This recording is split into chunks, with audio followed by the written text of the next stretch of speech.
It's Red Eye Radio.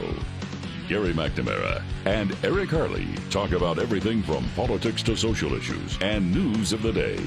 Whether you're up late or you're just starting your day, welcome to the show.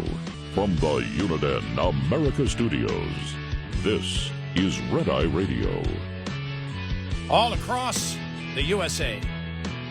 We are Red Eye Radio. He's Eric Harley, and I'm Gary McNamara. All right, let's analyze this story, Eric. Okay. Democratic strategist James the Serpent Carville said... Did it really read the serpent? Okay, I added that. Said no one wants to hear from Biden anymore. What he's done to himself is no one wants to hear from this guy anymore, okay? Carville said during his Politics War Room podcast episode, just go to your condo in Delaware and stay there. Well, is he telling him not to talk about how the party forced him out? Because I'd like to hear that. Well, we'll examine Carville in a moment here, because there's a ton of stuff we can say about him. And that's not because we're bad people or we're mean people, he added. It was his doing all along. All his doing, this entire thing. Oh, okay. A CNN poll released only a few days before Biden's term ended. 36% said they are supportive of the way Joe Biden was handling his job as president, matching an approval rating the president received in June, which was the lowest of his presidency. The former president has had a difficult year in the political arena that featured him having to step out. This is from thehill.com. He stepped out of the presidential race after a rough debate performance. Stepped out. He also dealt with questions about his age and mental capability, as well as the legal struggles of his son. Look, guy, this is a quote from Carville.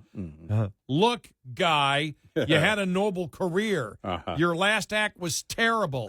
Just get out of the way. The party's moving on. I mean, they're really moving on. The Hill reached out to Biden for comment. Yeah. Now, Carville's trying to make it sound like he wasn't a part of this and disagreed with it.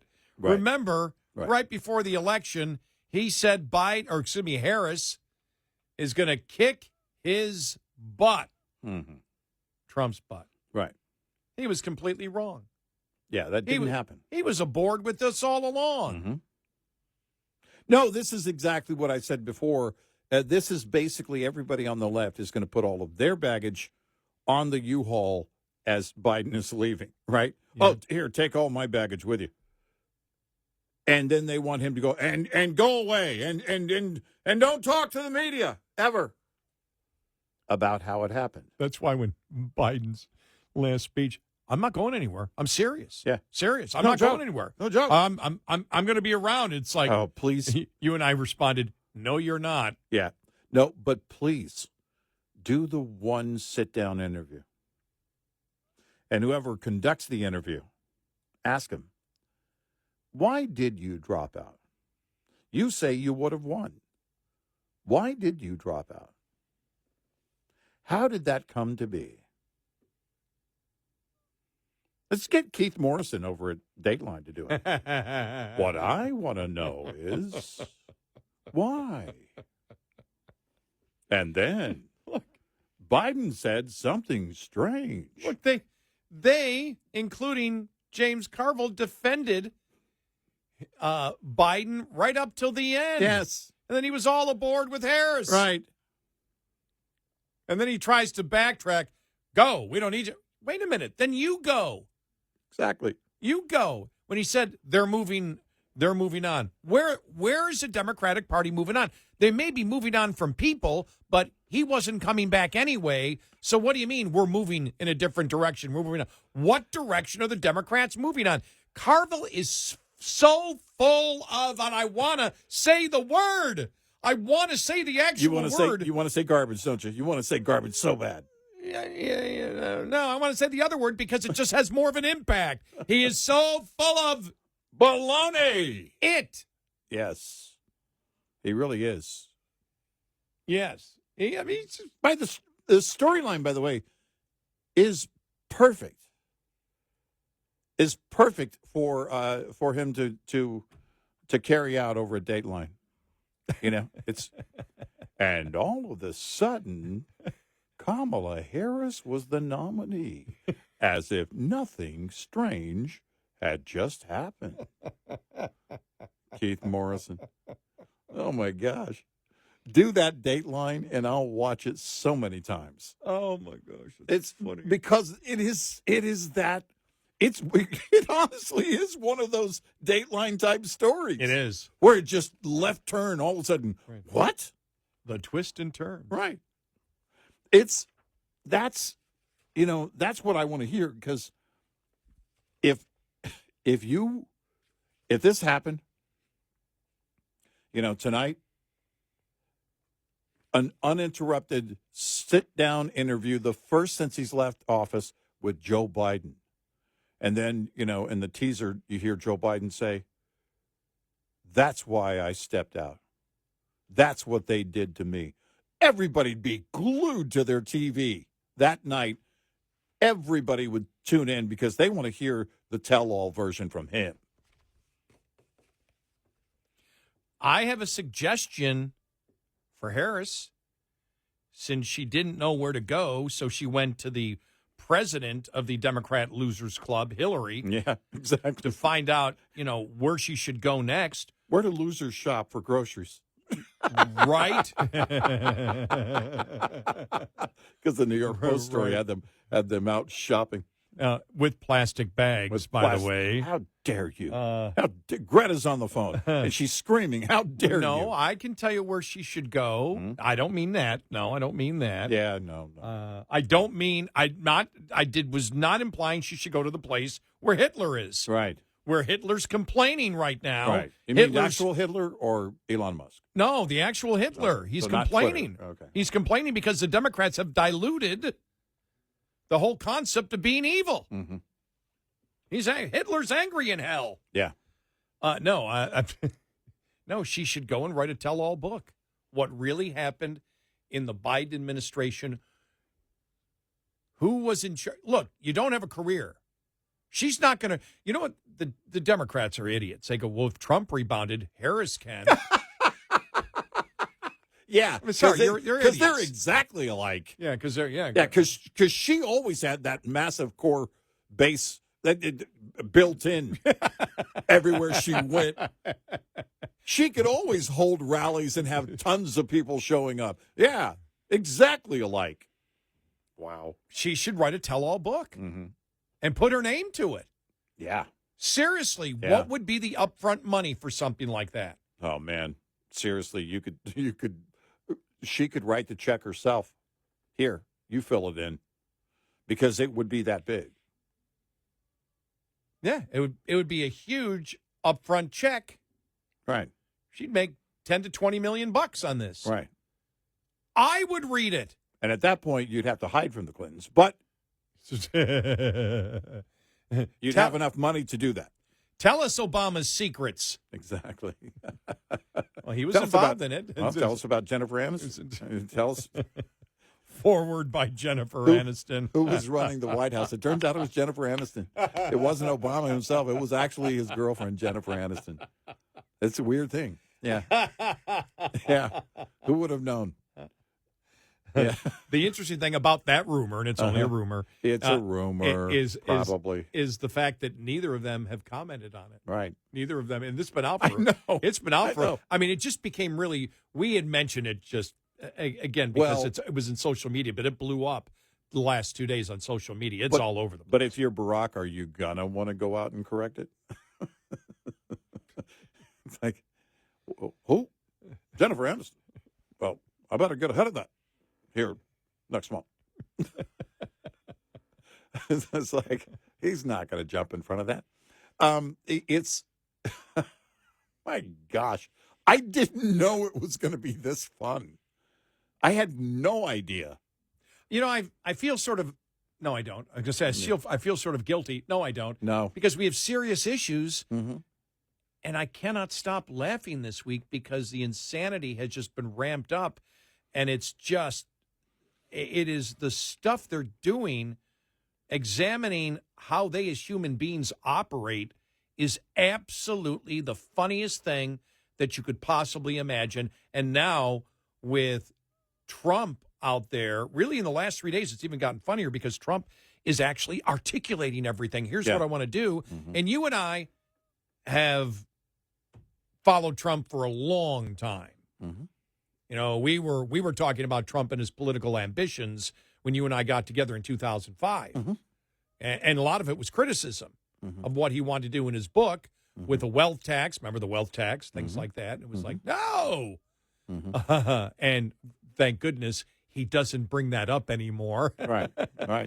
But we were talking about that a long time ago. And we have, criticized Trump when we've disagreed with him and have no problem doing it. We don't play identity politics. And so if we didn't think he was communicating effectively, we'd be telling you this. But we have no problem. It's, we don't get our orders at 9:30 a.m. from the New World Order. From the Pentaveret. Or for the Pentaveret or from the Trump administration. The Rothschilds.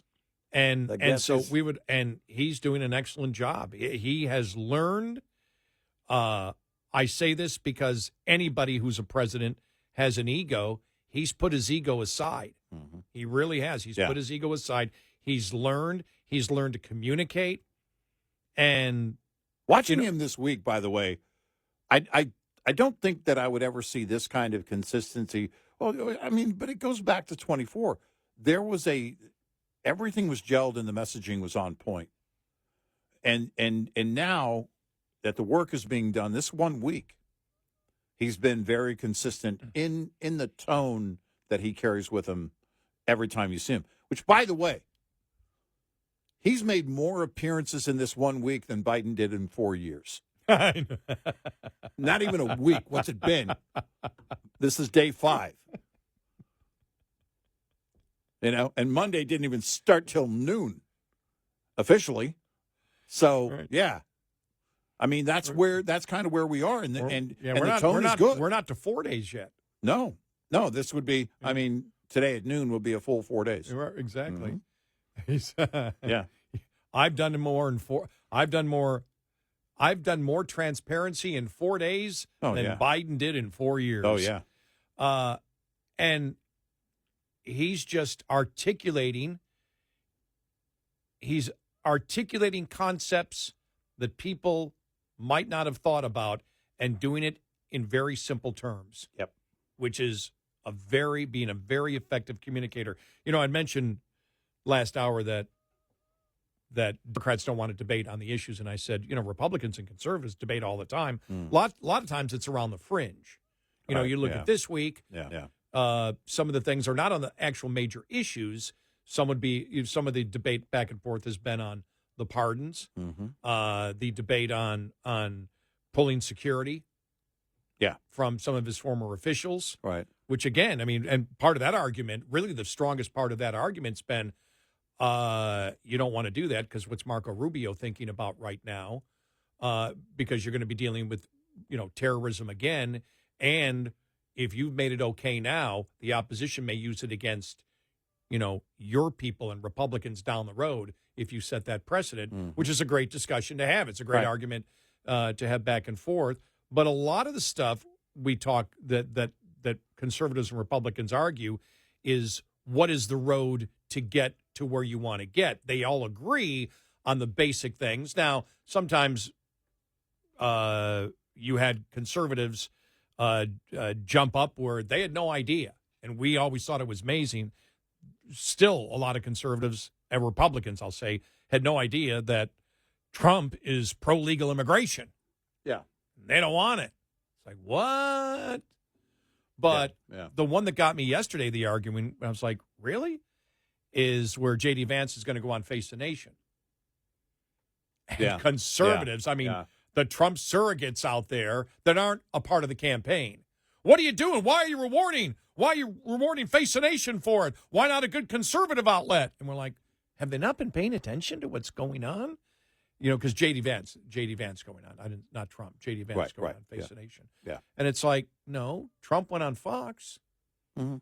Trump understands. And this is where he put his ego aside with J.D. Vance and said, this guy argues better with the opposition, put him on. Yep. He wants J.D. Vance there because he wants to not just talk to the converted. Trump understands if you're talking to Fox News, you're talking to the converted. What I like about that idea, too, is that, number one, J.D. Vance is more than capable. He's proven that. Right. Beyond that, it is, I think the tone needs to be set because if this is going to carry on, it has to carry on beyond Trump. And that's it. Look, 4 years is a very short period in terms of fixing everything that's broken. But beyond that, also in the agenda and doing the long-term reset, it's going to require that kind of discussion and having someone like him in front of people that aren't Fox News watchers. Right. And that's what he's doing. It's got nothing to do with, well, they're rewarding them. It's like, no, they want to spread the message. Yeah. Besides, they don't want to just repeat the message to the converted. Right. It's not this is not an exercise in cheerleading. It is, again, as we have said, you go out every day and you promote what you believe, the common sense things, and you do it in the face of the enemy, the political enemy, which is the mainstream media, and you do it with somebody who was proven, and that's J.D. Vance. Yep. 866-90 Red Eye. This morning's USDA Farm Report is brought to you by Howes Products. Tested, trusted, guaranteed since 1920. A new Congress is in session, and for the Senate and House Agriculture Committees, their primary focus is crafting and approving a new 5-year farm bill. Offering support at her Senate confirmation hearing Thursday, Agriculture Secretary nominee Brooke Rollins. I am dedicated and committed to providing all of you with the timely technical assistance that we will need to ensure that we have a farm bill that moves forward. In most prior instances, the Agriculture Department and its secretary has served in an advisory capacity as Congress crafts farm bill legislation. The existing farm bill, signed into law in 2018, is now in its second one-year extension. Rollins reiterated the importance of both a new farm bill and agriculture in all segments of America. All Americans are important, but the farmer, the worker of the land who feeds all the others, is amongst the most notable. I'm Rod Bain reporting for the U.S. Department of Agriculture in Washington, D.C. This report brought to you by Cenex Fuels and Lubes. Lines open for your calls. 866-90 Red Eye on Red Eye Radio.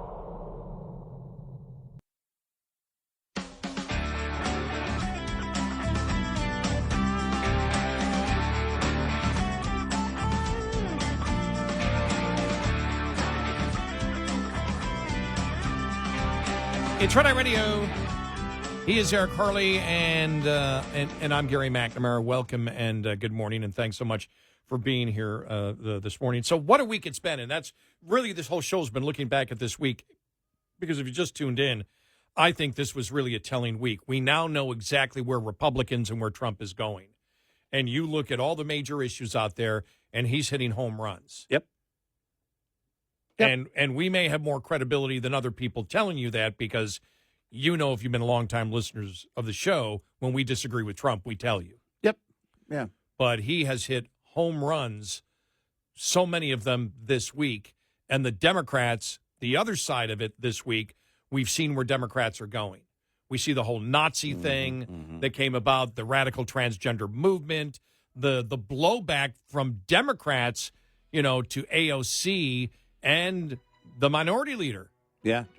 Jeffries on the whole, well, if you don't want men in women's locker rooms and playing sports, then you're a pedophile who wants to examine their genitals. Right. That got blown out of the water. Right. We found out they're not going to change either.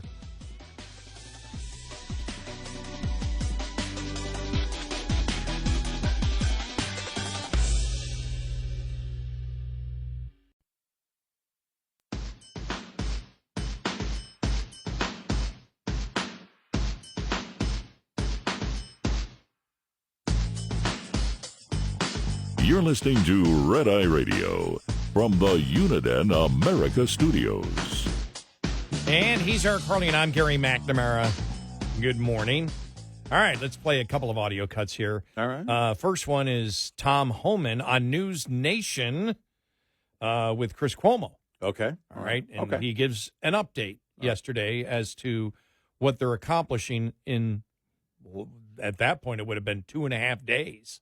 Well, I can tell you right now, Chris, is we arrested 1,300 people. Over 1,000 of them were criminals. Who are the other ones? They're either fugitives who've been through immigration court in order to remove but didn't leave and became a fugitive, or collaterals. Where did the collateral arrests happen? In sanctuary cities, because they forced us into the community. Look, I said from day one, no one's off the table. If the United States illegally, you got a problem.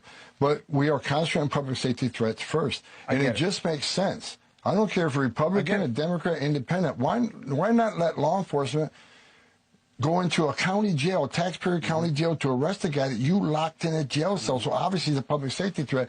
That would solve a lot of this problem. I hope the sanctuary cities come around. I really hope once they see what we're doing, and we'll invite you out, we'll be very transparent. Once they see that we really are concentrated on the criminals, that they'll come to us and sit at the table and work with us. No, they won't. No, and with all due respect to Mr. Holman, I look, I would love to believe that, but I don't believe that, and I don't know that I'll ever believe that, because it's what is behind the entire building of sanctuary city policy. You can't just undo it. They can't all of a sudden say, okay, well, because the moment that they do, that these leaders in these blue cities decide they're going to, okay, we're going to give an exception to the rule. Well, no. Sorry. The radical agenda that built that policy requires you to, even criminals, give them the sanctuary. Here's what is going to be very interesting to see if it happens. What he just laid out there, Homan. Yeah. They're in the jails already, and they're a sanctuary city, and they will not let ICE come in and take them out. That's harboring an illegal immigrant. That's against federal law. Yeah. And so you saw the discussion saying, we will be willing to arrest, the leaders of sanctuary cities if they break federal law. What Homan just laid out right there is they're not just harboring an illegal immigrant, they're harboring a criminal. Yeah. ICE is coming after them, not just because they're an illegal immigrant, but because they have committed a criminal act and they're being held in jail. Yep. And these, what you've seen this week, and I can't play I wish I could play the audio, or the audio from Bill Delusion, who was following them in Boston, and the one illegal immigrant criminal that they had gone after, who was cursing up a storm. But Bill Delusion responded to, I think it was NBC 10 in Boston. And basically it sounded like they were being, ICE is in there and they're going after, illegal immigrants. And it sounded in a sympathetic way. And Delusion said, here's who they got, and went through the criminal history of everybody that they got. And the thing about Bill Delusion is he's got a lot of credibility. They have not successfully demonized him. They never did. No, they haven't. That's a good point. Yeah, they really haven't. They were never successful because he was basically, here's what's going on. I'm telling you the truth. Here's what's going on. I don't have a political agenda. I'm just telling you this is what's going on, and this is the damage that it's causing, whether it was on the border or whatever. And so now, as Homan said, we're having full transparency. He's telling Chris Cuomo, who was a Democrat, you can come with us on these raids. Yeah. We want full transparency. Yeah. They wish to promote.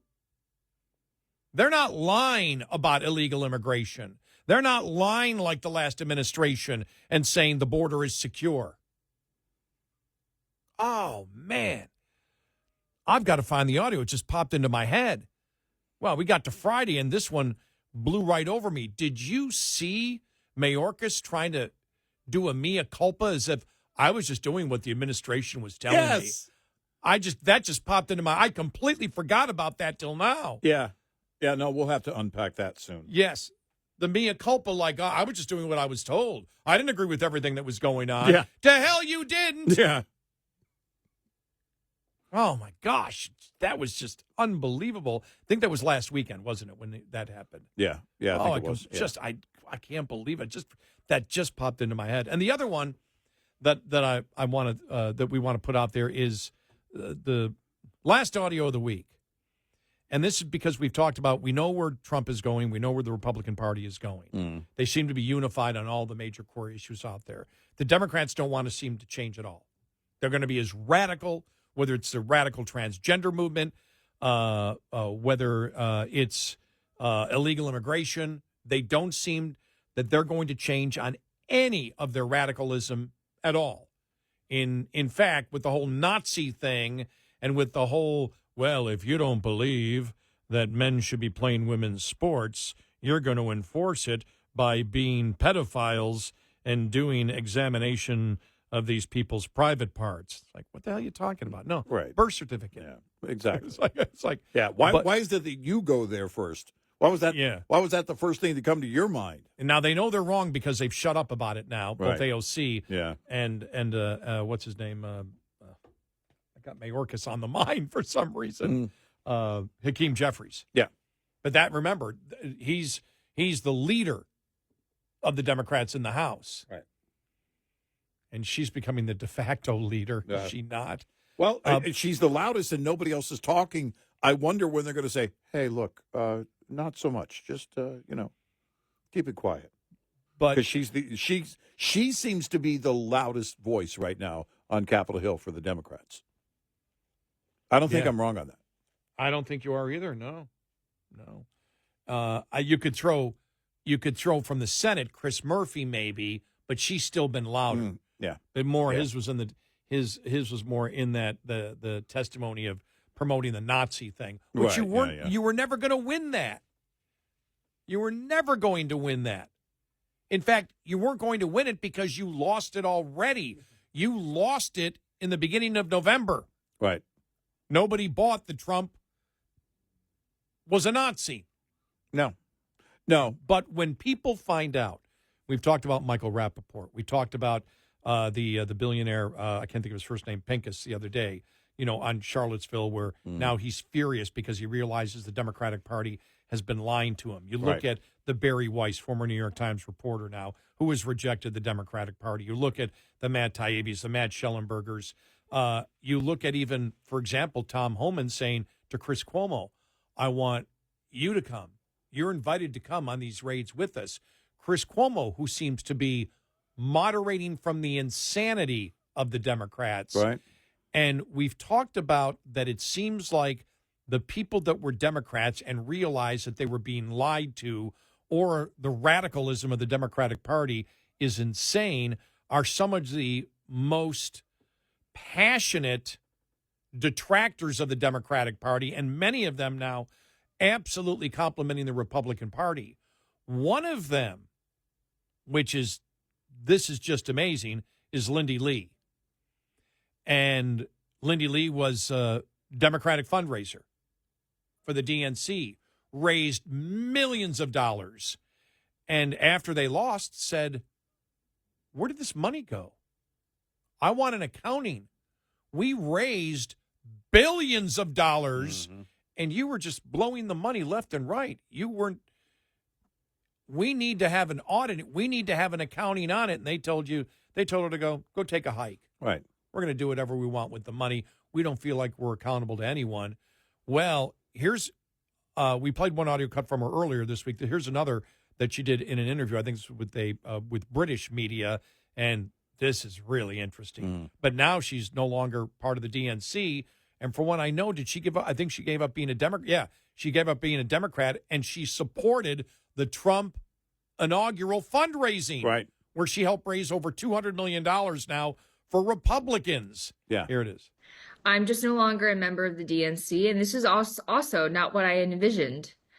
I had envisioned cleaning up house internally and trying to fix it as a Democrat, but events have left me no choice. Being called the B word, the C word, the W word, a spy every single day on an hourly basis will break your soul. Right. And you can only take so much as a human being. So, So- they were. Yeah, so you've been roundly abused by the Democrats. Presumably, you've lost Beyond. long friends over this, have you? I've lost more than I can count. But they weren't really friends to begin with, right? If I could lose them over this. My real friends were with me no matter what. But I lost political friends. You know, in politics, you have transactional friends and then you have real friends. And I lost all my transactional friends. So she lost her friends over what? Yeah. She was a Democrat.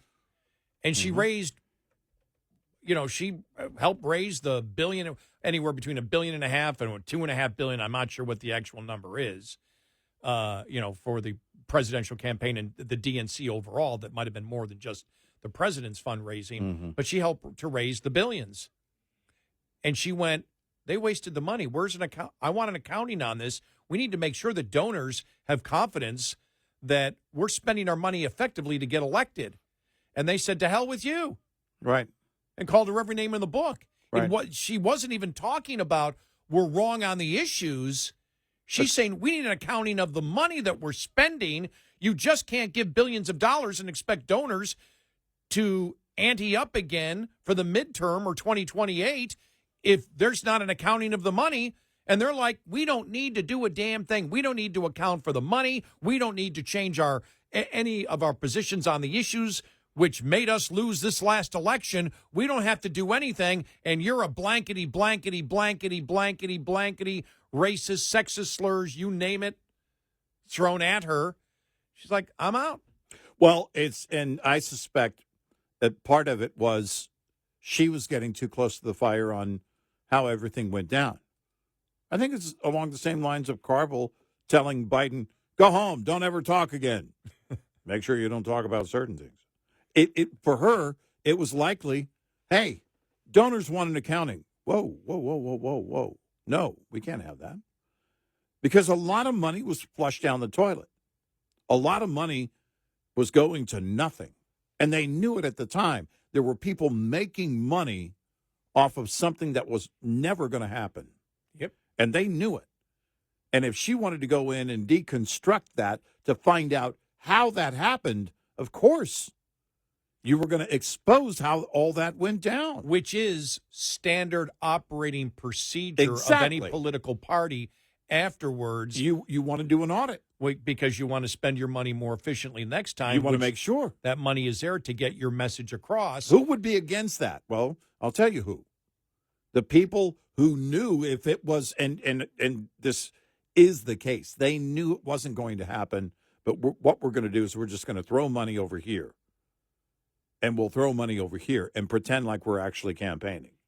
And so you have a couple of stories. The Democrats aren't going to change. Nope. There is no leader of the Democratic Party right now. None. There's not one leader that you can look at. AOC's the loudest, and she keeps stepping in it. I saw the Never Trumper S.E. Cup say the other day, well, where is the Democrat Ronald Reagan? It's like, you just don't get it. You're completely. And we've gone through all the different Monday morning quarterbacking from Obama and Biden officials, and they're just blowing smoke. Yep. They won't address it, as we've said before. You lost because you stink on the issues. Yep. And then your party infrastructure itself, when it comes to money, nobody cares. Nobody cares about an accountability. Nobody cares about auditing to do things correctly. You're a complete, total mess. And now you don't have a leader. You don't have a platform. And you don't have money. Right. And there's no confidence in donors to give you money. I mean, they're a complete wreck all across the board, and no one seems to care. Right. Wow. 866-90 Red Eye. Coming up, more with Gary McNamara and Eric Harley. It's Red Eye Radio.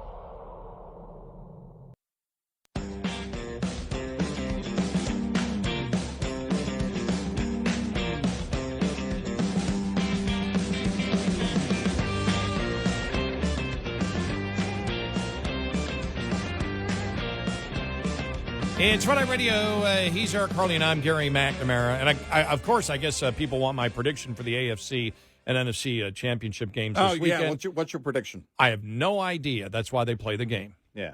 I predict the teams that score the most points in each game will win. The dumbest thing that we do in sports is predict. And people, did you hear? Joe Spaduti said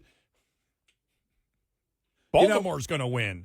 Ed Slaboriak said they don't know. They have no idea. If only one or two people were correct in all those predictions, there would be no reason to watch the games. Think about that. They had a history of being completely accurate on their predictions, even one or two people. Right. But what did Jim say it was going to be? He said, okay, well, no need to watch then. Yeah, no. You watch the game. Like I said, it's why it's played.